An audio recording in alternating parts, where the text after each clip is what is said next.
जानना चाहते हैं कि अनियन रवा डोसा एक डायबिटिक के ब्लड शुगर के साथ क्या करता है। चलिए पता लगाते हैं। हाय, मेरा नाम संपूर्ण है और मैं पिछले 9 सालों से एक टाइप 2 डायबिटिक हूँ। स्ट्रिक्ट डाइट कंट्रोल और रेगुलर एक्सरसाइज की मदद से मैं अपना ब्लड शुगर लेवल कंट्रोल में रखता हूँ, और वो भी बिना किसी मेडिसिन या इंजेक्शन लिए हुए। नॉर्मल ब्लड शुगर के साथ मैं जिंदगी की छोटी छोटी खुशियां वैसे ही एंजॉय करता हूँ जैसा एक नॉर्मल और हेल्दी इंसान करता है। जी हाँ, ये मुमकिन है। बस हमें समझना होगा कि अलग अलग फूड आइटम्स हमारे ब्लड शुगर को कैसे इंपैक्ट करते हैं। और अगर मेरे इन एक्सपेरिमेंट से आप कुछ सीख सके और दूसरों को फायदा हो तो मेरे लिए इससे बड़ी खुशी की बात नहीं होगी। मैं इस चैनल पे अपने इन्हीं एक्सपेरिमेंट्स को डिटेल में एक्सप्लेन करता हूँ, ताकि आप खाने की हर एक चीज के इंपैक्ट को और मोर इंपॉर्टेंटली उसके पीछे के साइंस को समझ सके। लेकिन अगर आप यहाँ सिर्फ ब्लड शुगर रिजल्ट चेक करने आए हैं तो कोई बात नहीं, चैप्टर स्किप करके सीधे रिजल्ट पर चले जाइए। और अगर आप यहाँ नए हैं तो सब्सक्राइब करना मत भूलिए, ताकि आपको हर हफ्ते मेरे नए डायबिटिक फूड टेस्ट के वीडियोस मिलते रहें। तो चलिए शुरू करते हैं। आप में से बहुत लोगों ने मुझसे रिक्वेस्ट किया है कि मैं अनियन रवा डोसा ट्राई करूं और बताऊं कि इसका मेरे ब्लड शुगर पे क्या असर होता है। तो आपका हुक्म सर आंखों पर। ये रहा मेरा लेटेस्ट डायबिटिक फूड टेस्ट।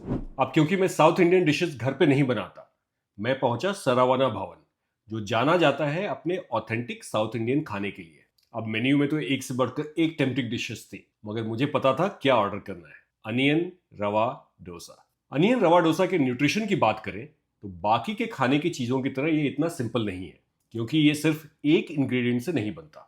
इसे बनाने में बहुत सारी अलग अलग इंग्रेडिएंट्स लगती हैं, जैसे चावल का आटा, मैदा या रिफाइंड फ्लावर, रवा जिसे सिमुलिना या सूजी भी कहते हैं, प्याज, हरी मिर्च, अदरक, करी पत्ता, धनिया, जीरा, काली मिर्च, घी, नमक वगैरह वगैरह। आप समझ गए। अब इसमें से हर एक इंग्रेडिएंट्स की ग्लाइसेमिक इंडेक्स अलग होती है, और साथ ही अलग अलग रेस्टोरेंट इसे बनाते भी अलग अलग तरीके से हैं। कोई स्टैंडर्ड रेसिपी और प्रोपोर्शन मेंटेन नहीं करता।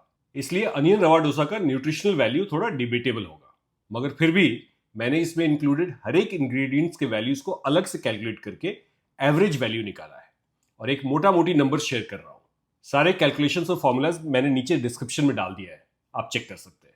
इस रेगुलर साइज डोसा में करीब करीब 250 से 300 तक कैलोरीज होती है, जिसमें से ज्यादातर कार्ब्स और फैट से आती है। अगर वेट के हिसाब से ब्रेक डाउन करें तो एक डोसा में तकरीबन 35 से 40 ग्राम कार्बोहाइड्रेट्स, 4 से 5 ग्राम प्रोटीन, 8 से 10 ग्राम फैट और सिर्फ 2 से 3 ग्राम फाइबर पाया जाता है। क्योंकि अनियन रवा डोसा एक मल्टी इंग्रेडिएंट डिश है, इसका साइंटिफिक ग्लाइसेमिक इंडेक्स अवेलेबल नहीं है। लेकिन अगर मैं इंडिविजुअल इंग्रेडिएंट्स का जीआई एवरेज करके देखूं तो इसका ग्लाइसेमिक इंडेक्स 65 यानी 65 के आसपास आता है, जो इसे मीडियम या मॉडरेट कैटेगरी में रखता है।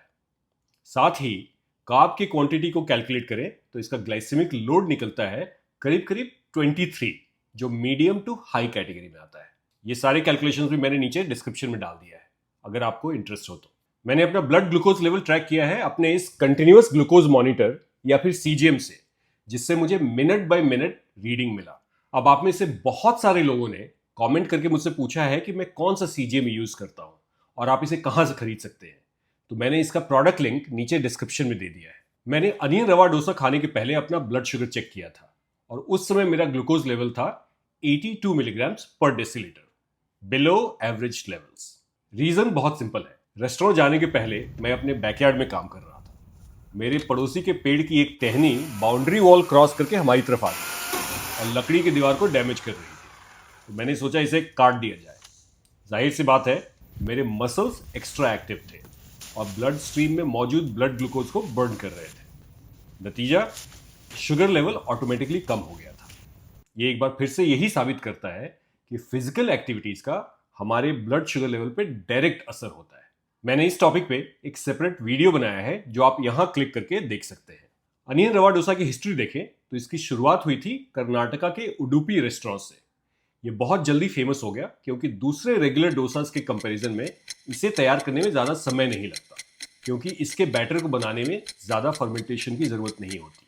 ये मेरे फेवरेट साउथ इंडियन डिशेस में से एक है।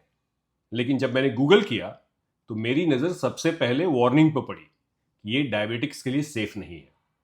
जाहिर सी बात है, मैं नतीजे को लेकर थोड़ा नर्वस था, और इसलिए खाना खाने के बाद मैं जल्दी जल्दी ड्राइव करके घर वापस आ गया, ताकि 2 घंटे बाद रिजल्ट चेक कर सकूं। ओके, अब बारी है रिजल्ट की, मगर इससे पहले एक रिक्वेस्ट, इस वीडियो को अंत तक जरूर देखिएगा, क्योंकि रिजल्ट दिखाने के बाद मैं इसके पीछे का साइंस भी एक्सप्लेन करूंगा, ताकि समझ में आ जाए कि स्पाइक की असली वजह क्या थी।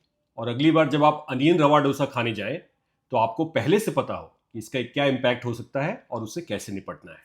एक बात और, ये सारे रीजंस जो मैं आपके साथ शेयर करता हूं वो सिर्फ मेरा पर्सनल ओपिनियन नहीं है, सब साइंटिफिक रिसर्च पे बेस्ड है, और सारे लिंक्स आपको नीचे डिस्क्रिप्शन में मिल जाएंगे। ओके, चलिए देखते हैं कि अनियन रवा डोसा मेरे लिए गो है या फिर नो गो। लेकिन उससे पहले आइए जल्दी से मेरा ग्लूकोज स्पाइक फ्रेमवर्क देख लेते हैं। इसके हिसाब से अगर 40 पॉइंट से कम स्पाइक हो तो सेफ होगा, अगर स्पाइक 40 से 60 पॉइंट्स के बीच हुआ तो अलार्मिंग, और अगर 60 से ऊपर गया तो डेंजरस। और फाइनली ये रहा result.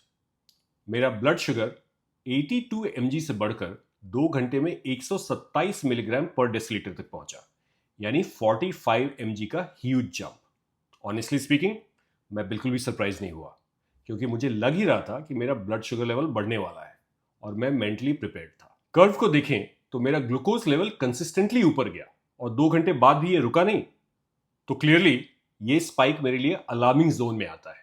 And for me onion रवा डोसा इज अ नो गो। हर एक बार टेस्ट करने के बाद जब मेरा ब्लड शुगर बढ़ जाता है, आप में से बहुत सारे लोग ये कमेंट करके पूछते हैं कि इसके बाद मैंने क्या किया, ब्लड शुगर नीचे लाने का कोई उपाय था क्या मेरे पास। जवाब ये है कि इतने सालों के स्ट्रगल के बाद मैंने अपने खुद के मेथड्स डेवलप कर लिए हैं, जिससे मुझे इन एलिवेटेड ब्लड शुगर लेवल्स को नीचे लाने में मदद मिलती है।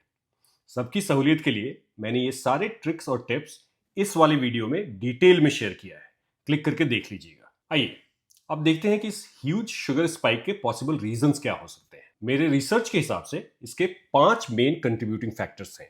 पहला, हाई ग्लाइसेमिक लोड। जैसा कि मैंने पहले कहा था, अनियन रवा डोसा का ग्लाइसेमिक लोड काफी हाई होता है। उसके ऊपर मीडियम ग्लाइसेमिक इंडेक्स ऐड कर दीजिए और बन गया एक डेंजरस डेडली सिचुएशन। दोनों मिलकर ब्लड शुगर लेवल को बढ़ाएंगे ही बढ़ाएंगे। दूसरा, रिफाइंड कार्ब्स। इस डिश में सूजी और राइस फ्लावर तो पहले से ही थे कार्बोहाइड्रेट से भरपूर, ऊपर से इसमें मैदा या रिफाइंड आटा भी ऐड हो जाता है, जिसका शुगर कंटेंट बहुत तेजी से ब्रेक डाउन होकर ब्लड स्ट्रीम में मिक्स हो जाते हैं। नंबर 3, लो फाइबर और प्रोटीन कंटेंट। इस डिश के तीनों मेन इंग्रेडिएंट्स सूजी, चावल का आटा और मैदा, इसमें से किसी में भी प्रोटीन या फाइबर सिग्निफिकेंट क्वांटिटी में नहीं होता, और इस वजह से अनियन रवा डोसा में ऐसा कुछ है ही नहीं जो ब्लड शुगर कंजम्पशन को स्लो कर सके। Next, lower fermentation time. दूसरे तरह के डोसास के मुकाबले अनियन रवा डोसा के बैटर को ज्यादा देर तक फर्मेंट नहीं किया जाता। अब फर्मेंटेशन प्रोसेस बैटर में रेजिस्टेंट स्टार्च क्रिएट करती है, मगर क्योंकि इस डोसा को फर्मेंट नहीं किया जाता, अनियन रवा डोसा में रेजिस्टेंट स्टार्च बन ही नहीं पाती, यानी पूरा का पूरा स्टार्च ब्रेक डाउन हो जाता है और ब्लड शुगर लेवल को तेजी से एलिवेट करता है। और last, add on carbs. Dosa के साथ साथ मैंने काफी सारा सांभर और चटनी भी खाया था, और उसकी वजह से डोसा में एडिशनल कार्ब और शुगर भी ऐड हो गए। सो पहले से ही हाई कार्ब फूड और ज्यादा कार्ब रिच हो गया, ब्लड शुगर में स्पाइक तो होना ही था। आज के एक्सपेरिमेंट से मैंने क्या सीखा? मुझे हमेशा से लगता था कि अगर आपके खाने में फैट हो तो ये ब्लड शुगर को अब्जॉर्ब करने से रोकता है और blood sugar level slowly spike होती है। मगर आज के इस एक्सपेरिमेंट के बाद समझ में आया कि नो मैटर आपके खाने में कितना भी फैट है, अगर कार्ब की क्वांटिटी काफी ज्यादा हो तो फैट भी उसके अब्जॉर्प्शन को रोक नहीं पाती। मेरा रिकमेंडेशन, सबसे पहला, अनियन रवा डोसा मत खाइए, परहेज कीजिए अगर हो सके तो। लेकिन अगर ये आपका फेवरेट डिश है और आप इसे खाए बगैर रह नहीं सकते तो क्वांटिटी एकदम कम कर दीजिए। एक पूरे डोसे की जगह 1/4 खाइए, ताकि टेस्ट भी मिल जाए और ज्यादा नुकसान भी नहीं हो। साथ में सांभर और चटनी मत लीजिए, और खाने से पहले सलाद खाइए ताकि बॉडी को मिसिंग फाइबर्स मिल सके। फाइनली इसके साथ चिकन या एग ऐड कीजिए ताकि प्रोटीन के साथ ओवरऑल कंटेंट को बैलेंस किया जा सके। अब ये तो था मेरा टेस्ट।